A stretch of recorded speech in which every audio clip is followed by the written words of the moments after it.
Welcome to the PCN Capitol Preview. I'm Francine Schertzer, and today we'll talk about the impact of federal policies on Pennsylvania. But first, we're joined by Christine Langell, Pennsylvania reporter for the Center Square. Christina, thanks for joining us. Hi, thanks for having me. You recently wrote that Senate Majority Leader Joe Pittman voiced optimism on the state budget. What's given him hope for movement on the budget? Yes, so he said that with transit off the table, there is more room for negotiation between the House Democrats and the Senate Republican majority. I wouldn't say that House Democrats have characterized transit as being off the table so much, but they have found a solution where SEPTA and now PRT have both borrowed from capital transit funding in order to maintain operations. The House Democrats don't see this as a sustainable option, especially given that there's no new revenue source that would start funding into the future. What have House Democrats voiced they would like to see in a transit package? So they have proposed, they've floated Governor Shapiro's plan, which is to add an additional 1.75% of the state's sales tax toward transit. So that's not adding a new tax for Pennsylvanians. It's just taking more of the sales tax and devoting it to transit. They say that they can do this because they've had higher revenue in sales tax. One of the things that Republicans have pushed back on and said, well, sure, that might be true right now, but we can't necessarily count on increased sales tax revenue in the future. Will SEPTA borrowing from the Capital Fund have any impact or provide any assistance for transit agencies in other parts of the state? No, it won't. So specifically, SEPTA and PRT are the only two who can do that, which means that the other, in 67 counties, we have mass transit in every single one. So SEPTA serves, about 5 counties, and then the Allegheny County and the Pittsburgh regional area are on PRT, but that leaves a lot of open space, including some pretty significant metro areas. They're not going to be as big as Philly or Pittsburgh, but they certainly do rely on having public transit funding, which, will not be affected by this at all. Beyond transportation, what other functions that are typically funded by the state are right now being impacted by the stall in the state budget? So it seems to be starting with some of the additional supports that students get in our public school system. Schools are missing payments, so the first things that they're going to have to cut back on are things like special ed support, ESL, things that aren't part of standard, just everyday classroom stuff. And we're also seeing libraries impacted. There are some that are closing doors or talking about having to close their doors soon. Pretty much everything that the state pays for. I mean, the fiscal year started in July, so we're now 2 months into missed payments for a lot of people. If Senator Pittman is saying that the budget is drawing closer and they're getting closer to an agreement, why did the Senate delay coming back into session until October 20th? That's a great question. I think you would definitely have to talk with Senator Pittman, but it's been a huge area of anger coming from the House, and also Governor Shapiro has expressed a lot of dissatisfaction with the time that they're spending outside of the Senate. I think it has been 30-something days that they've been in session this year, and Governor Shapiro, he put out his budget in the beginning of February. So there's a lot of frustration with the lack of presence, but you will hear Governor Shapiro say that he's on the phone every day with Senate Majority Leader and Senate Minority Leader, that they're having these conversations, that they're working on the budget. They're just not necessarily in Harrisburg working on the budget. I believe Senator Pittman said that if he is, if there is progress towards a deal, they may come back earlier and do some other legislating. The State House is expected to come back into session a little bit later this month. Do you have any expectations of what will happen when they return? I expect that they will probably continue to push for their big line items, which they'll continue to push for transit, I'm sure, even though it may not end up on this specific budget. But they do need to come to a long-term solution so that this doesn't happen year after year.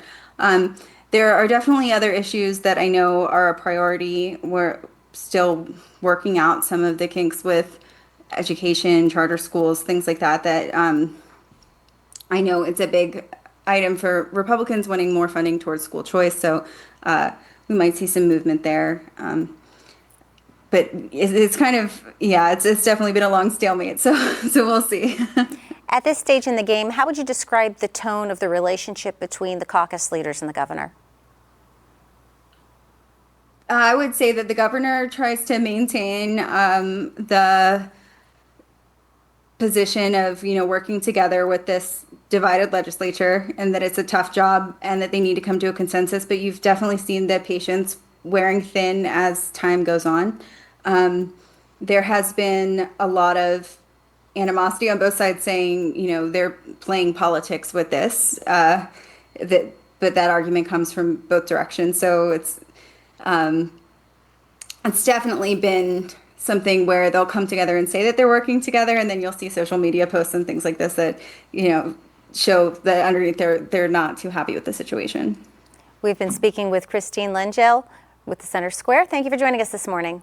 Thank you so much for having me. More of the PCN Capitol Preview after this short break. Welcome back. Our guests today are former Republican Congressman Ryan Costello and former Democratic Congressman Patrick Murphy. Patrick Murphy, we'll start with you. How would you describe President Donald Trump's policies since taking office in January?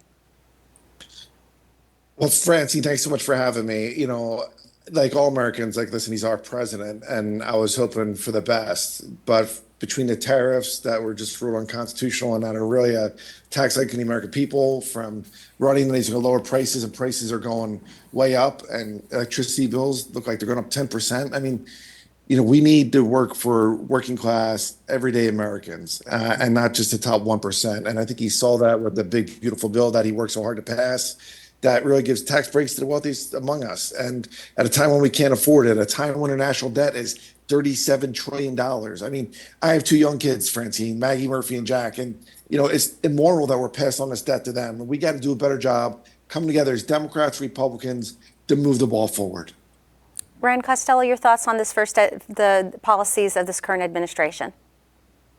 I think it's been a very activist presidency. I think if you were to compare it to the Biden administration, which you didn't see, I don't think, quite the number of announcements, quite the amount of energy that you see with the Trump administration. I mean, Patrick has detailed some of his frustrations or observations with the administration where, he might be a bit more critical than I. I think, though, in large measure, we have a very divided country.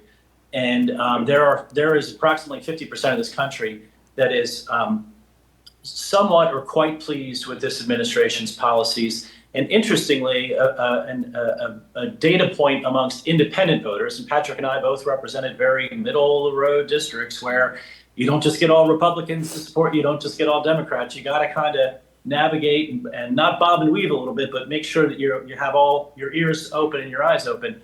A lot of independent voters look at this presidency and say, he's doing what he said he would do, and he's getting stuff done. He's actually doing stuff. So I do think in large measure, we're still in the first quarter of this presidency. A lot of voters are giving him the benefit of the doubt because he's doing what he said he would do, and he's out there taking actions. Even if some of those actions, still in their infancy, may cause frustration. Patrick mentioned tariffs, and we have inflation. I don't think that that's entirely attributable to anything that Trump has done, but it is something that everyone does feel in their wallets. Ryan, we'll come back to you. What do you think about the president's tactic of sending National Guard troops into cities like Washington, D.C., Los Angeles, or more recently he said that he was going to send troops to Memphis to deal with crime? Is that to me or to Patrick? Ryan, please. I support it. I think if you look at where the troops went, they've been to high crime areas, and in some instances, not Chicago, but I think even the mayor of D.C. has been maybe ambiguously positive towards that development, but it has shown positive results. Frankly, I've been in Washington. It is not like some militarized, state. You got folks in uniforms walking around some of the streets. And it has had a positive impact. I don't know how much longer it will last, but I'm supportive of it. I see no problem with it at all. Patrick, your thoughts? Is this making cities safer? Sure, Francine. First off, I mean, the most solemn duty that we have as a government is to keep our families safe, right? But you got to do it the right way. And I would agree with Ryan Costello on that this has been enacted as president. And, the Republican, party used to say we're for limited government. And here we're inserting federal troops. Now, again, if a governor would say, hey, I need help in Chicago, I need help in Memphis, et cetera, that's different. But to do it unilaterally, it's a violation of federal law. It's called, posse comitatus. So again, we need governors and the president to work together. And sometimes this feels like more of a standoff. Ryan's right in that DC's different. DC's federal land. The District of Columbia is different, right? But when you go in states, you need to make sure that you're working with those governors. Otherwise, you're inserting federal forces. Again, I'm a former Army soldier. I deployed overseas to Iraq. Our troops are trained to kill our enemy, right?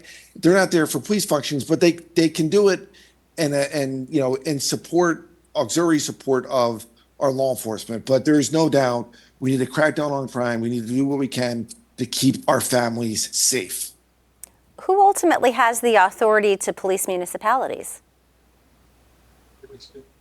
Well, that's what, Ryan and I both will tell you, we have, three branches of government, right? Executive branch, legislative branch, judicial branch. So it's like rocks, paper, scissors. I used to teach this at West Point, Francine, not to bore you at a common law, a common law lecture right now. But, it's really the judiciary, the checks and balances. The judiciary, as a check on, the municipal police and to make sure that they're following the rule of law. My dad served as a cop in Philly for 22 years. 99% of our cops are doing a phenomenal job. I won't forget when my mother used to tell my brother, sister, and I, make sure you kiss your father before he leaves for work. You don't know if you might not see him again, right? She would sit home and listen to the police scanner to see what, jobs she was going to, take on.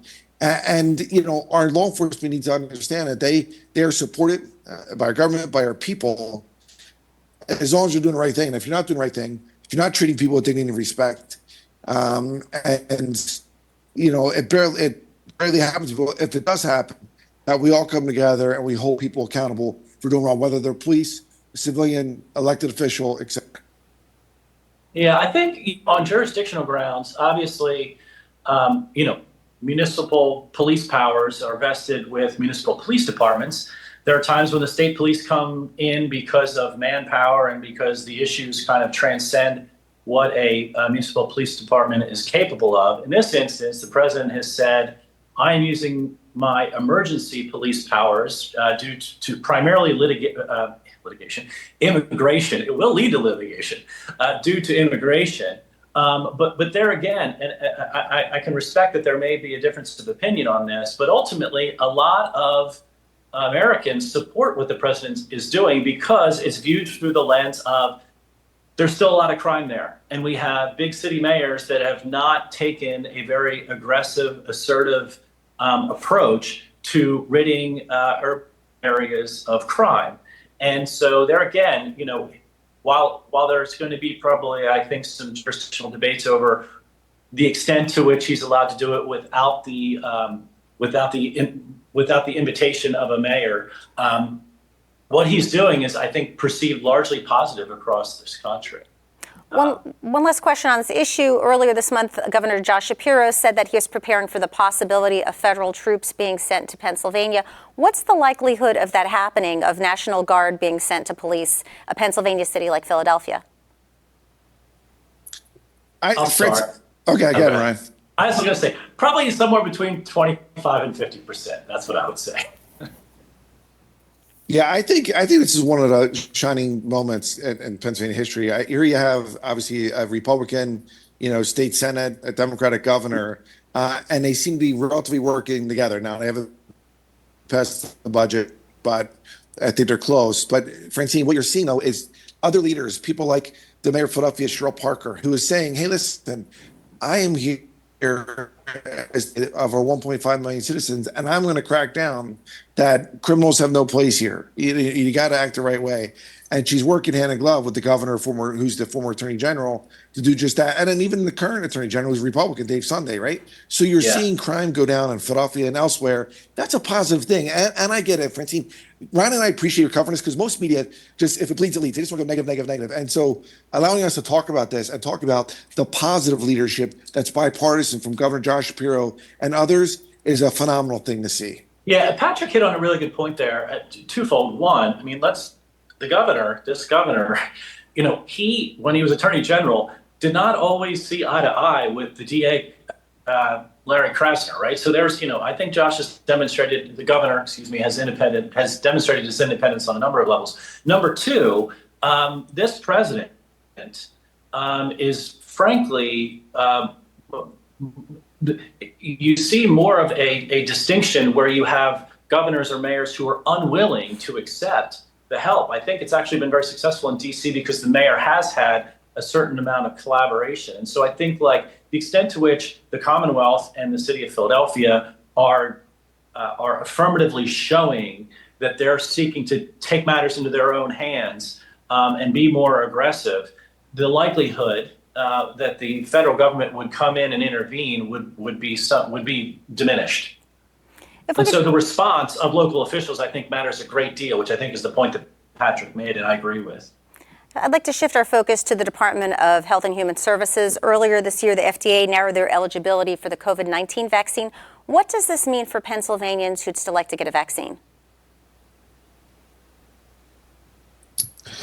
Can I go there, Ryan? I'll start real quick. Real quick, Francine, if I could, I want to mention we had Charlie Kirk, who was murdered last week, right? It was heartbreaking. I wrote a Substack on it saying how it's a tragedy, right? Again, I'm a Democrat, right? It's a tragedy. We have no place for political violence. And when I ask people, my call to action to people is, if you're a Democrat, name one good thing that Donald Trump has done. If you're a Republican, name one good thing that Joe Biden or Barack Obama have done, right?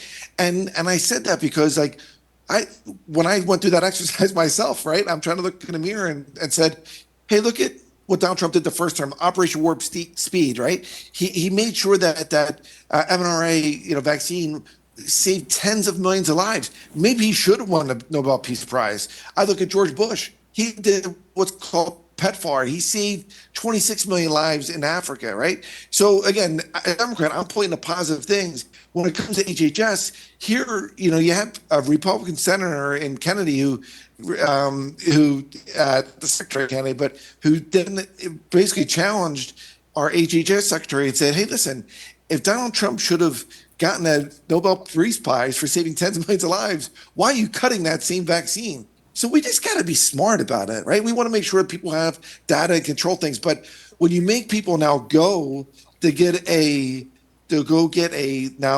prescription to get the vaccine, that makes it harder, and that's going to put too many lives in danger. We need to make sure people have access to healthcare, which includes. Yeah, I think I think it's a gray area on how this ultimately plays out, and that is the vaccine mandatory, and how it will diminish in its availability. So I don't think that Secretary Kennedy has a majority of the country that supports his view of vaccines. That said, I do think that there's a slight majority of the country that gets concerned when the government starts saying, you must take this, you must do that, especially when it comes to vaccines. And I think, frankly, the way that the vaccines were rushed out, and myocarditis is one example, where we didn't fully appreciate what some of the risks were associated with that, has given even more substance or more credibility to some who have had more long-standing concerns over vaccines than others. I think it was Senator Cassidy of Louisiana, a Republican senator, who voiced that. My larger, and you may get into this momentarily, my larger concern over healthcare in this administration and the Commonwealth is in 2027, you will start seeing Medicaid reductions. And at the state level, a lot of how the state functions with the federal government vis-a-vis Medicaid funding, Health and Human Services, is on reimbursement. And we are a Medicaid expansion state. And so how those reimbursement levels are reduced, it ends up being a larger, the cost to the Commonwealth increases, and the amount of services will be more impacted detrimentally for every dollar that the federal government doesn't send, because there's even more Commonwealth dollars that are then subsequently not spent. Now, that's a year and a half away. I would imagine that this administration, this Congress, and future sessions of Congress will look at that more closely and deal with it in a way that I hope is more compassionate. But there need to be some reforms to Medicaid. Let's be clear about that. And I think that Republicans in Congress, part of the reason why this happened the way that it did is it's a forcing mechanism to go about creating some Medicaid reforms. But that, to me, is the top tier healthcare funding issue as between the federal government and the Commonwealth moving forward. I'd like to shift our focus now to political violence. Patrick, a moment ago you referenced political activist Charlie Kirk was shot and killed at a public event last week. Earlier this year, Minnesota Speaker Melissa Hortman and her husband were attacked.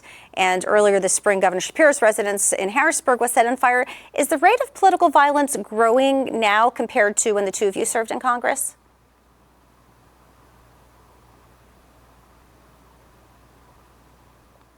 Yeah, I think, look, anecdotally, the answer is certainly yes. I would imagine that the data supports that too. And beyond just the actual instances of violence, which is horrific and the single most terrible thing, there's also a lot of stuff that, like, the underbrush of this all, which is the online commentary. And frankly, politics has become much more entertainment than anything. I saw a really smart quote last week, and it said, you know, if you look back 20 years ago, the mark of a great politician was their ability to persuade the other side to, like, go along with this and to find middle ground. The mark of a great politician these days, not across the board, but the mark of a great politician is the ability to excite your base and to be able to drive a wedge down the middle. And what happens from that is the activists on your side become more charged, the activists on the other side become more charged, and, you know, people have license to say almost anything online. And I think people are not held accountable. I honestly think, like, people feel that they can have a different personality online than they have in person. I'm sure I've probably been guilty of that, right? We've all been guilty of, you know, in the instant saying, like, that person is wrong. That person, how can that person think that way or do that thing without, upon a moment of reflection, maybe doing things a little bit differently. And so I think the short answer from my view is yes. I think it's gotten progressively or regressively worse over the past decade. Yeah, Francine, I would agree with Ryan. I mean, I spent most of my life, I was in the military, and I was an independent, right? And it wasn't until I represented Bucks County, and obviously Ryan represented Chester County, et cetera. And so they're both moderate districts. And so too often today, people are dehumanizing your opponent. They're demons, they're evil, right? And it's both sides that do it. And the problem is, if we don't, as leaders, as Americans first, understand that our adversaries overseas are spending millions of dollars to divide us from within, right? So, you know, it's the whole part of, like, you know, divided, you know, we fall, united we stand. And I get it, we have campaign seasons for a reason, but when it's not even campaign season and you're still seeing the same rhetoric, I mean, we have to take a time out. And that's why the call to action that I think Ron and I are trying to make to folks, and that's why it's great that we're both here talking to you, is, you know, be thoughtful, and it's okay to disagree. And, you know, it's okay to be, you know, disagree, but you don't have to be disagreeable about it. And you don't have to dehumanize your fellow Americans, your fellow Pennsylvanians. And you just see it too often. But the political violence has no doubt spiked on both sides, right? Because, again, just months ago, the attack on Governor Josh Shapiro, the arson in his home, you know, obviously Charlie Cook, which is heartbreaking. I pray for his wife and his kids. You know, you saw the 2 assassination attempts on President Trump, including one in Butler, Pennsylvania. None of those instances are right. But, you know, if you are one of those Americans that laughed when former Speaker Nancy Pelosi's husband, Paul, was attacked in his own home with a hammer, you know, you are wrong. And you got to look in the mirror and you got to do better. And we all have to be part of the solution and not be part of the problem. And I get it, social media and even the media is, you know, infotainment, but we got to do a better job cracking down on that, making sure our kids, our nieces and nephews aren't living that way. Earlier this I would year, agree with that. Just one other point. Oh, sorry. One other point is, we start seeing like algorithmic pricing out there, like, in real time, like figuring out where the puck is going and, driving things to increase demand. I think honestly, and I'm just kind of making this up right now, we're really in algorithmic politics right now where if you want to be noticed, if you want to build a brand, if you want to get a following, like, you're not trying to be middle of the road. Like that's a recipe for failure. Anyone who's like an online personality will tell you that. And so you have to drive controversy. You have to drive like deep-seated emotion, which is both excitement and thrill, but also like hostility. And that feeds into thing. And I think culture, politics is downstream from culture. And I think I imagine Patrick may agree with this. Like, this is like cultural politics right now. People are not really debating like fine-tuned policy, which some of your questions ask about. Like, this is much broader and much more it's kind of a cul-de-sac. Like, we just have to get out of it. We can't worry about who wins or loses on some of this stuff, or otherwise we're going to keep spinning around in the same circle. Yeah, Francine, can I just mention one quick point on that one? Because listen, I talk kind of all at West Point. I believe in the First Amendment of freedom of speech, right? And all speech is protected except FIDO, fighting words, incitement to riot, defamation of character, obscenities, right? So there's some limitations on that First Amendment right. And when you have things like TikTok and Discord that put out hateful things, again, not just hateful like your opinion, but let's go kill someone, that incitement to riot, incitement to kill. We have to hold those accountable. And when you had the bipartisan Congress that was Republican-led that said, hey, TikTok, you need to sell because it's owned by China and they're getting all of our data. It's like the Trojan horse. They're the largest social media player in the world. And there's over 160 million Americans that are on it. When you have that, and again, my kids are on it. I'm not on it, but my kids are. When you have that and they're not being held accountable, and President Trump has given them, okay, a 6-month reprieve. Meanwhile, Congress is basically saying, well, Mr. President, whatever you want to do. They're bending the knee after they passed their own piece of legislation. And we need to make sure Congress has the backbone to understand they are a co-equal branch of the government. They might be the same political party as the president and in charge, but they got to make sure that they don't just bend the knee and kowtow, even if their party's in charge. We got to do better for young people. Earlier this year, many of those who were involved in the January 6th attack on the nation's capital were pardoned. Do you think those pardons had any impact on the way citizens view these types of reactions to government? Patrick, probably, I'd be curious what Patrick's perspective is first. Being a Democratic official, he may probably be a little bit closer to Democratic voices out there. I know that they certainly expressed more outrage than many Republican voters do. Yeah, I mean, listen, I believe in a rule of law, and the rule of law in America says that it doesn't matter if you're the president or if you're just like my dad, a sergeant on the job. If you do a crime, you have to do the time, no matter how politically powerful you are. We did it in history. Bill Clinton in a civil case, President Nixon in a criminal case, right? And here we had folks who literally stormed the Capitol, who literally sprayed pepper spray and bear spray on Capitol police officers, who literally took the American flag and rammed it in the police officers. And then to just give them a pardon after they were, again, convicted in a court of law, to just give them a blanket pardon, that's looking the other way for your political allies. And that was wrong. And I think that's a dark moment in our country's history. I really do.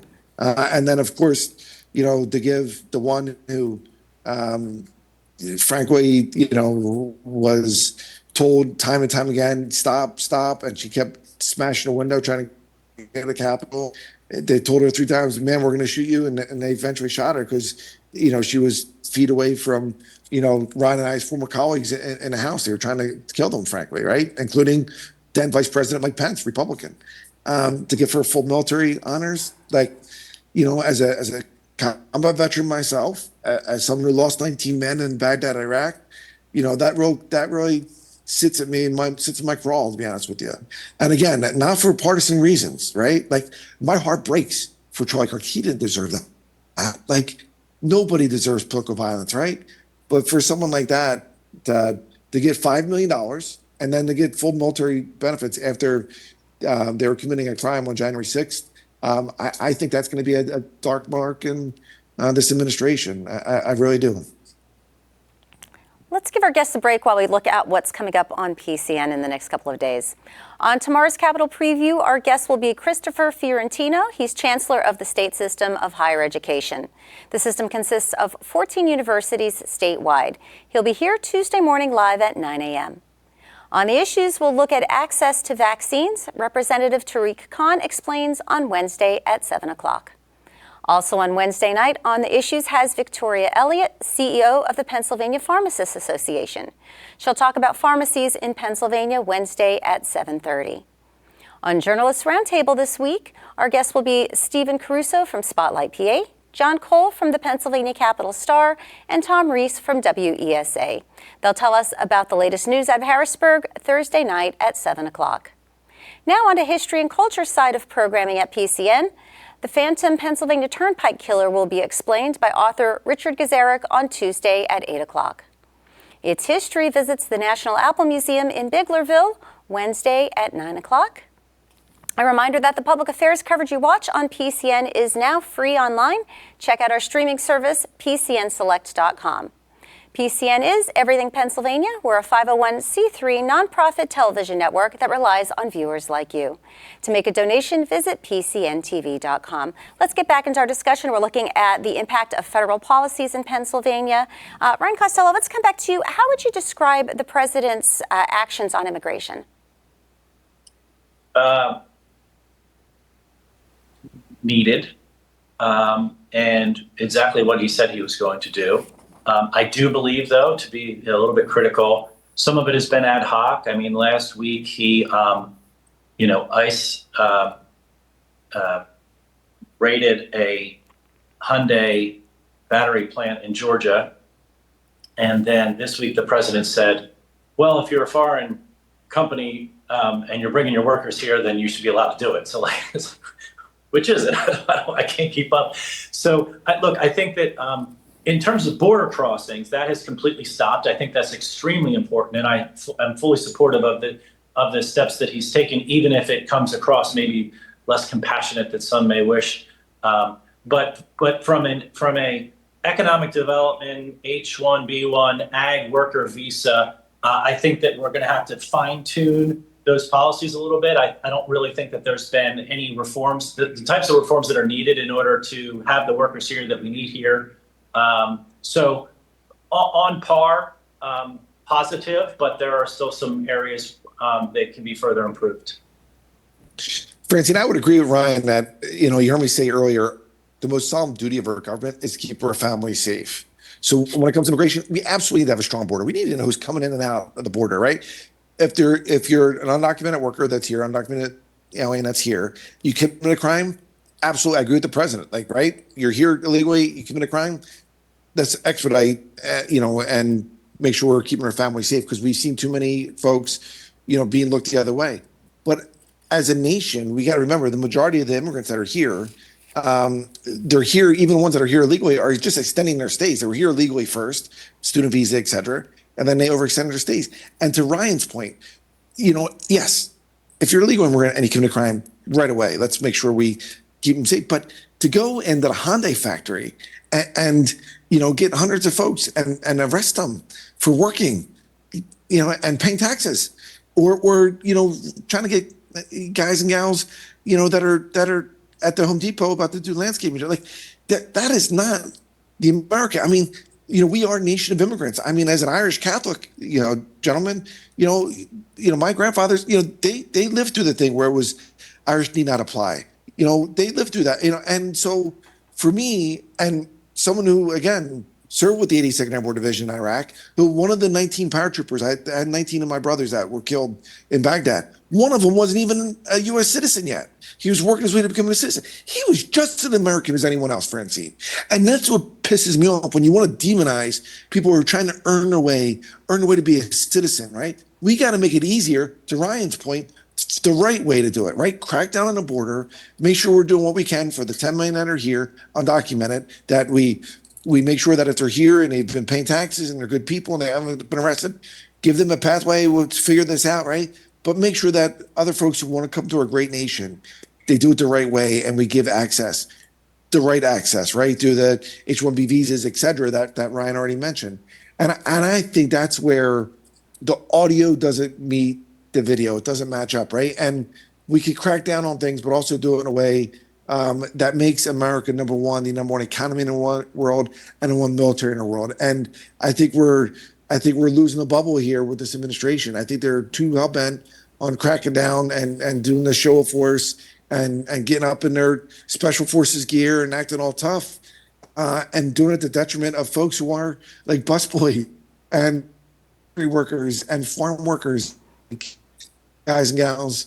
We could do better. Crack down on those that are here committing crimes, period.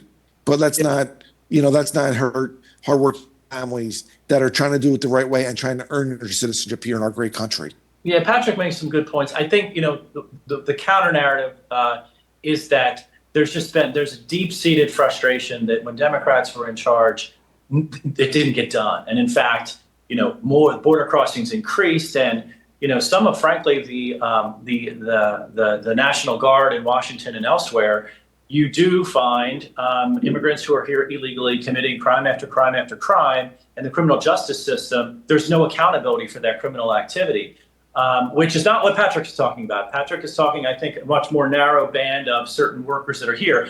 But when Democrats, I'm not here to bash Democrats or praise Republicans, I'm just here to call it as I see it. But when the view is that Democrats did not address very obvious problems, it does enable Trump to come in with a broad brush and do things as he sees appropriate. And frankly, I'm not telling you anything that a lot of Democrats may also be saying at this very moment, too. So, and Francine, can I mention another really quick point? Because I think because what you're seeing, that kind of the overreach that you're seeing in some regards, and again, I'm not talking about the borders, I'm talking about, the factory workers that were cracked, again, the ones that are just trying to earn their way here.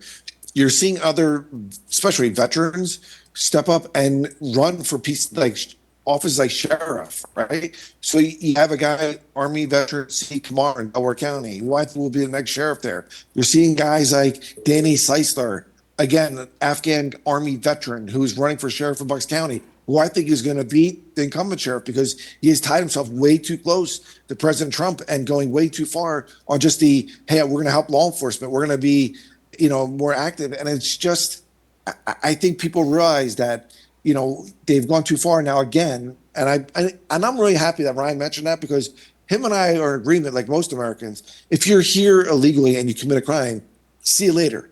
There's no place here for you, right? But it's the folks that are really trying to earn their citizenship that overextended their visas, that overextended their time, and have been working and paying taxes that we got to do a better job on. Thanks for letting me go elaborate, Francine, a little bit more on that point. What impact do you think immigration enforcement on industries such as agriculture, construction, and so forth will have on consumer prices for groceries and home building and so forth? Well, that's a good question. I think, you'd have to take an industry by industry approach to understand in Pennsylvania what visa programs are used for which industries. I would gather, though, that, landscaping and agricultural is extremely important across the state. And I would imagine, I don't mean to paint with too broad of a brush, that particularly in the southeast part of the state and maybe in and around Allegheny County, with the high-tech visa program and the pharmaceutical science, you might, I don't think you probably are experiencing yet that, but I think, Patrick mentioned this at the beginning of the program, the real issue as it relates to the administration and how industry is impacted in this state is less immigration and more tariff. And, whether it's dairy farmers or others in the agricultural sector, that's where there is still a lot of work to do to make sure that the impact isn't the intention of the tariffs is to reshore and to prioritize American products and the American worker. Everybody supports that prioritization, but you also need to make sure that tariffs can be applied unevenly and indiscriminately. And I think that still has to play itself out in a way where it's more refined and that ultimately it benefits the Pennsylvania farmer. And the jury's still out on that. And to that point, Francine, I mean, the tariffs have not been They've been overall net negative on our economy, on jobs. And when you have 100% tariff on a country like India, India is the largest democracy in the world, over 1 billion people. They are our allies, right? And when you do that, now they just met with China last week, right? I mean, this is chess, not checkers, right? So I know most big Americans are like, oh, well, I don't care if we tariff other countries. Well, by the way, that Samsung TV in your basement is now $40 more, right? Because it was made in South Korea, or et cetera.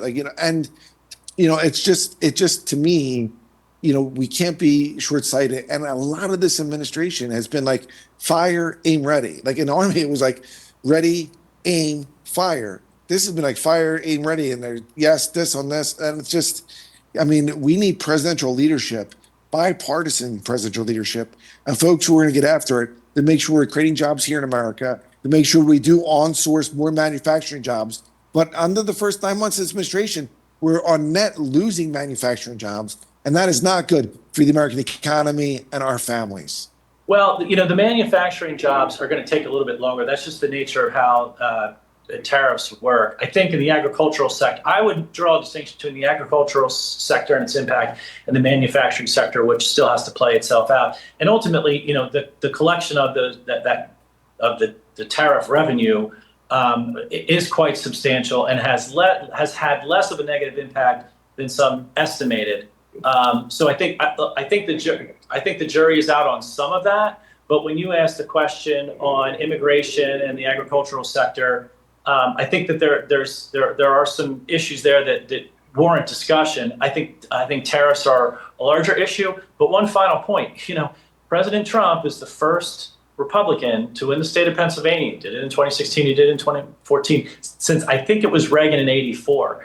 And so the coalition that he brought together included many, in the building trades, many working class voters who would disproportionately be impacted and are impacted by higher prices. So it is a situation where the president is going to have to align working class voters' expectations with the impact of the policies that he's implementing right now. Because there is, I believe, a certain political realignment happening in this country, where Pennsylvania is now more, or at least nominally, in the Republican column. When Patrick wouldn't have said that in 2014, I wouldn't have said that in 2012 or even 2016 when the president won there. So, these things take a little bit of time to kind of work themselves out. But your questions are very illustrative of kind of the tension between expectations of the policies and who's being impacted by these policies. And is it a good impact or is it a negative impact?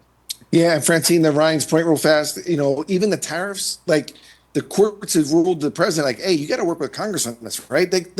We don't elect kings. Like, I get it. Like, right, we want to make sure we're number one in the economy, number one military in the world. But even tariffs, the reason why President Trump has done it, and Congress is, frankly, bent the knee to this guy is, and even though most Republicans are against tariffs, is because he's the leader of their party, right? And the courts have said, hey, you cannot act unilaterally to establish tariffs against other countries without Congress. And he far too often is calling for these emergency actions. Tariffs is one of them. Sending in the National Guard against the will of a local governor or local mayor, things like that. And again, we got to make sure we do what's right for long term. Even on sending our military in harm's way, right? Only Congress can declare war, right? And the president executes that, right? We just gotta make sure the president understands he can't keep acting unilaterally. I get it. It wins the day in the media, but it's chipping away at our democracy. And again, I'm not saying he's an autocrat but what I am saying though is that his gut reaction is to do what he wants to do, and Congress has let him do it. And Congress needs to have the backbone that stand up and say, hey, listen, you got to work with us on stuff. You can't just keep bypassing us as if we're invisible or we don't have a job to do. Yeah, a couple of things President Trump has done, and I'm curious what Patrick's response would be. But on the issue of tariffs, as we continue to evaluate, their implications, he is and has always been right that other countries have been ripping this country off for decades. Like, that is a fact. At least I think it's a fact, and I think a lot of voters think that it's a fact. On immigration, again, has he acted unilaterally? Yes, but I think that that's because previous administrations did not do things that everyone obviously felt should have been done. The final point that made the president unique as amongst his Republican predecessors is, no more wars, right? The Republicans have always kind of been perceived as being a pro-military party. And I'm not saying that Democrats aren't. Patrick served in the military with distinction. I did not, to be perfectly clear. But I think that, he has held his promise, I believe, and hear what Patrick has to say. We have not rushed into any wars. We have not committed more troops to the ground. And a lot of Americans felt that we did that too casually in past decades. And so, the president does act unilaterally. He is probably this is the most powerful presidency in my lifetime, in part because Congress follows, in part because this president is willing to test the boundaries of executive authority. But a lot of Americans want him to do that, and he said he was going to do that. So that has to also be part of the equation as to how he's doing, and he's not doing things he didn't say he wouldn't do. Yeah, the only thing I would say, Francine, to push back on Ryan, and again, I love him, all right, is one, we did have in the last administration a bipartisan immigration bill. James Lankford, he was a very conservative Republican from Oklahoma, and Chris Murphy, Democrat from Connecticut. They did have a comprehensive immigration bill that President Trump rallied against. And again, that would have given us more firepower on the borders to crack down on and some other things. So they did try to, and then private citizen Trump pushed against it. But it is what it is. That's in the past. And at the same time, Joe Biden could have board currently while that was working its way through the legislative process. So that's number one. Number two, I absolutely do agree with Ryan. Even President Trump's inaugural address, he talked about our strength isn't determined by what wars we will win.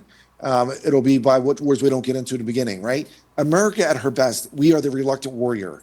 But what does give me agita with this president is he has unilaterally, without even letting Congress know, the Gang of Eight, which is the top four Democrats, top four Republicans, he has struck Iran. Again, unilaterally, without even letting the Gang of Eight know, right? Now, again, he's again saying, well, it was emergency action. He did attack, a drug cartel boat in Venezuela last week. And again, an offensive operation. Did I lose sleep over that drug cartel boat, blowing up? No.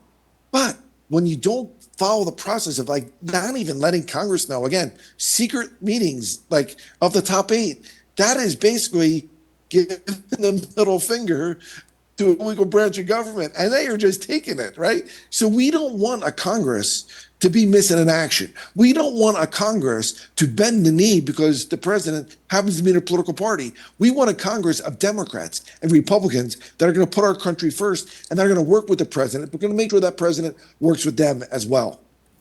Let me squeeze in one last question before we run out of time. How do you think public opinion of the Trump administration will impact Pennsylvania's midterm elections next year? Well, look, first, thank you for allowing me on your program and having me express my views. I've very much enjoyed this. It's going to make an impact, but I think largely the top of the ticket in the governor's race is going to play a bigger role. And the question is going to be, where's the energy and where's the money going to come from? I would imagine that the incumbent governor will be well-resourced and drive the top of the ticket. And that the middle-of-the-road voters in districts such as those that Patrick and I represented will, moderate Republican, moderate Democratic, independent voters, what box they check is going to play a huge role. And so you have to look at right track, wrong track. Is the country headed on the right track or wrong track? Is the Commonwealth headed on the right track or wrong track? And I think that you're going to have some ticket splitting at the top of the incumbents and, frankly, Republican challengers to be able to get the Trump energy without getting any of Trump backlash. And it remains to be seen, but I think that you'll have higher turnout than you typically. Yeah, Francine, to your point, I run a political action committee. It's called Kennedy Democrats. We help Democrats, moderate Democrats that win outside of Philadelphia and Pittsburgh. And I know you're kind of referring, as Ryan was, to 2026 next year. I am telling you, in the Pentagon, we had a saying, amateurs talk strategy, expert talk logistics. You are going to see a wave of Democrats win these local races. People like I mentioned for sheriff in Delco, Samik Kamara, Danny Slicer, sheriff in Bucks County, Tiffany Thomas Smith, judge in Bucks County. These local races in suburban Philadelphia, suburban Pittsburgh, that you're going to see them because Donald Trump is underwater. He is not popular in Pennsylvania. I know, it was neck and neck, a few years ago, obviously, I'm sorry, last year, right? And he won it in, obviously in 2016. But what you're seeing is people who are like, whoa, he promised on day one he was going to lower prices, has not. Well, he said the war in Ukraine was going to, it's not, it's gotten worse. He said one thing and has done another. And I think people of folks who frankly overpromise, underdeliver. And I think Ryan was very successful as local county commissioner and then in the U.S. Congress. And I was in the military and then in Congress. But it's because when people asked us what we stood for, we didn't talk about why the other guy should be fired all the time. We talked about why he should be hired, and then we delivered. And I think that's what Pennsylvanians and the American people want. And I think you're going to see it in a ballot box this November and probably again next year in the midterms. I'd like to thank our guests, former Congressman Ryan Costello and Patrick Murphy. Thank you, gentlemen, for joining us today. Thanks, Francine. Thanks, Ryan. PCN recently spoke with Representative Paul Takik about his legislation to change the tax status for campgrounds. Welcome to our program. You've proposed a bill involving the taxation of campgrounds. What does that bill say? So this bill I worked on in a bipartisan way with my colleague David Zimmerman and another colleague, Tim Brennan. Basically what it does is it clarifies the ability of local municipalities to impose what's called an amusement tax on privately owned campgrounds. Back in 1965, the Municipal Local Tax Enabling Act clarified what activities, what types of businesses could be taxed by the local municipalities. And it seemed to the original writers that campgrounds were exempt from that, but there was a clause in there about amusements. So that could be an amusement park, it could be, a large gathering, for example, like a concert or something like that. You could charge an amusement tax. Well, what happened was over time, several local municipalities decided to begin charging that tax on their local privately owned campgrounds, and that put them at a competitive disadvantage to our state parks and others that didn't do that. So this was really about trying to level the playing field. Do you know how much that amusement tax percentage is? It varies by municipality. Just recently, a campground owner in another county reached out to our office and said that their local township was considering a 5% tax, which is very significant. When you start talking about campgrounds, I grew up camping. My wife and I, we still love to go camping, and I know for a lot of folks, it's a family-friendly and affordable way to enjoy a vacation and to spend time together. But if you start increasing by 5% here, 5% there, it becomes more difficult. And look, these are generally not large corporate-owned businesses. They tend to be small, local businesses. We just want to make sure that we're doing all we can to support them, particularly in areas of the state where, maybe the economy is a bit more challenged than it is in other places. What inspired you to propose this bill? So actually, my colleague, David Zimmerman, had worked on this bill previously in previous sessions. And for whatever reason, was never able to get it to the point where we were able to get it to through a committee, get it voted on, and then bring it to the floor.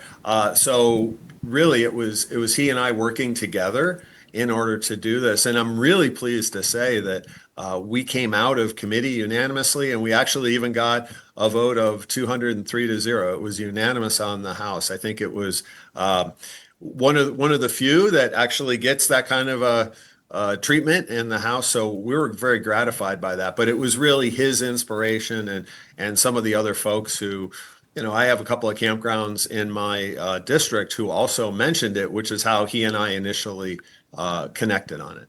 What benefit would removing this tax have on local campgrounds? It helped keep it more affordable, and it simplifies it.